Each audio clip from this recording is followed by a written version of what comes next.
Hello everyone, I hope you're having a wonderful day. Today we have a Friday night NA event for you. It should be a good one. Our first map here is the Dunker Church, the community's favorite Antietam map, followed by Hill's Counterattack, a map we haven't seen a while here on this channel, but it should be a very, very good battle. Your teams for tonight on the USA, we have the IVB, the 65th Illinois, the Pennsylvania Army, 9th Corps, and the 30th Ohio. Whereas on the Confederacy, we have Hood's Division, Army of Northern Virginia, and the 24th Georgia. And with that being said, I hope you enjoy the battles. Here we are with the Dunker Church battlefield. Tonight, your team is myself as Guardian Eagle with special guest Corded as the announcer. And then we have McPhail as a frontline reporter. You can see a screen on the top left. How are you guys doing tonight? Going good. Going good. That is good to hear. So, Dunker Church, I guess both of you play CSA more often. So, what is the normal CSA plan on Dunker Church to try to win? Yeah, keep them from crossing the road, and then once they've crossed, just try and play passive. Don't try and go one-on-one, because you'll lose the ticket battle. Yeah, I would agree with that. Basically, just keep them out of the woods. Yeah, and we can see Confederates have let the Union essentially get into the woods. Not all of Union's in the woods. It's really, really interesting to look at. But Well, IVB... you see what Yeah? I see what happened is IVB and I think 9th Corps, they went straight out of spawn, no bayonets, no loads, and they went straight to that corner. And they got their kits. Yeah, and the Confederates aren't even ready to deal with this. Well, maybe not. I don't know about ready, but they let the Union get into this woods. And we can see AMV pushing forward, realizing what's happening, and now they're just kind of stuck behind this little crest of a hill. So let's see here. Where are they planning? So behind, to the right of the 9th Corps and IVB, there's some more 9th Corps. I think actually that was the 9th Corps that was mixed up with this group, but IVB is now charging. Actually, they are pushing forward. So IVB not charging in. They're just slowly inching forward, taking volleys here. The rest of the Union, where are they at? That's the union's going for their left side. Yeah, so I have a small CSA resistance, about 6 guys. yeah, for sure on this left side. So we see here that the 30th Ohio is really pushing left, volleying with a small Confederate force. We have more 9th Corps holding back on the fence. I don't know why they're back here. I don't know why all of Union didn't gun it to the right here. I would think that would make more sense. In terms of our numbers here, it's Union has about, I can't math, 9 more people right now. So Union has 9 more people. In terms of artillery, Union has 8 and Confederates have 12, which is an insane amount on Dunker Church, especially when you're outnumbered by 10 in the first place. Or 9, sorry. So IVB is getting pretty beat up here in the woods. 9th Corps that is in this woods is also kind of beat up. They haven't lost too many though, but they don't have a flag, which is key. IVB does have a flag, but they are getting slaughtered here by the ANV, HD, and maybe 30th? No, 30th is on the other team. I don't know why I saw that.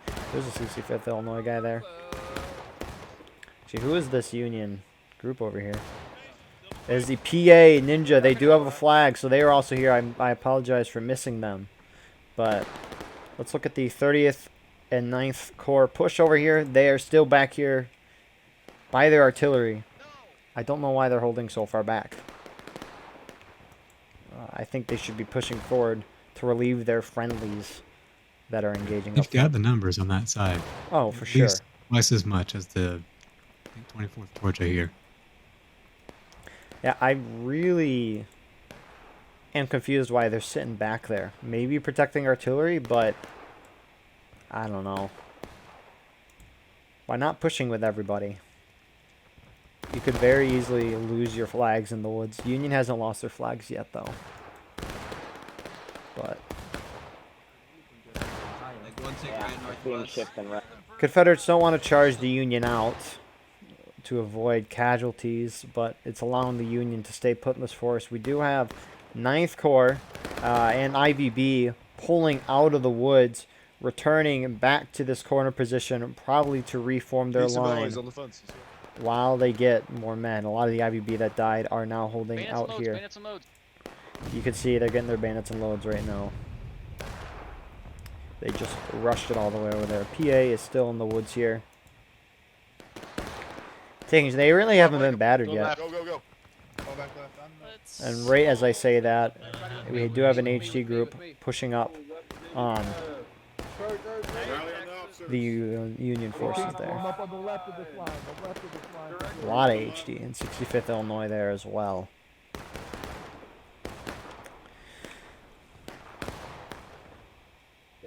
Now, I can't say I've seen this tactic by the CSA artillery. Putting all their guns on the left side. I'm guessing they're trying to get to that hill right there. So they're going to be under heavy fire.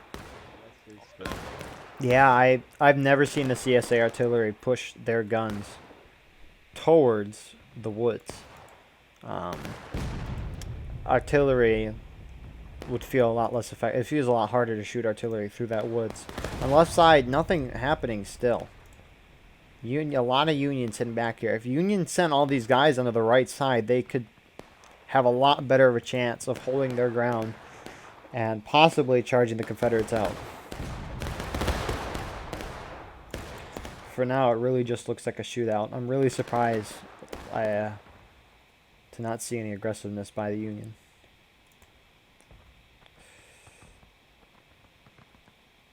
So, quickly, you have HD on the Confederate artillery. We have A and V to their left.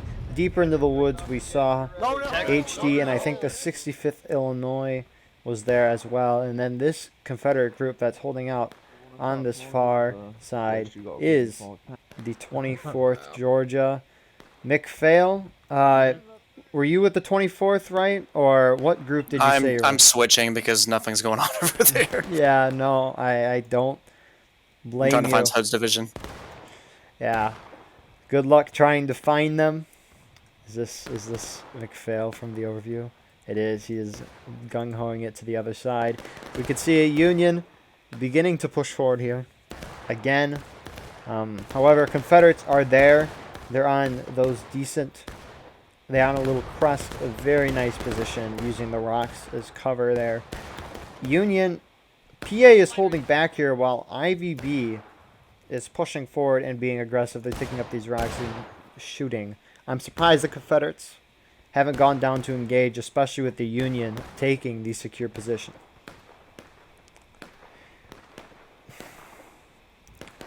I think this is 9th Corps that is still holding back here. Well done. Good shit, very snappy response to command. So we're almost 10 minutes into the round here. 45 minutes is when the round starts, and Confederates are still at battle ready. Are they that close, Sevi? I'm very surprised that the Union hasn't tried to charge once. Maybe it's because they don't have their whole team, but even then, you have more tickets overall. 30th is still sitting back here with the artillery. Poor Union artillery basically had nothing to do this whole round. Where are they shooting? The 9th Corps artillery, led by Vlad here. I think they're shooting at the 24th. 24th just volleying, and those are hard shots. But you do see 9th Corps flag over here with the 30th. And it looks like their commander was on the right. So I think looks like 9th Corps is going to be going left now. Most of them, at least. Interesting. We do have a charge going on right now. You can see that from McPhail's view right now. You can hear the cries of the 9th Corps, the zoo, zoo, zoo. McPhail doing very, very well in that charge. And as we can see, it looks like the Confederates are going to be able to hold the charge off. Again, not a lot of the Union. Countercharging now. Yes, as we could see, they are bonsaiing. A and B really leading that. IVB still protecting their flag. PA losing their flag. Oh no, Roy gets killed. We're kind of landing the wrong way. But Union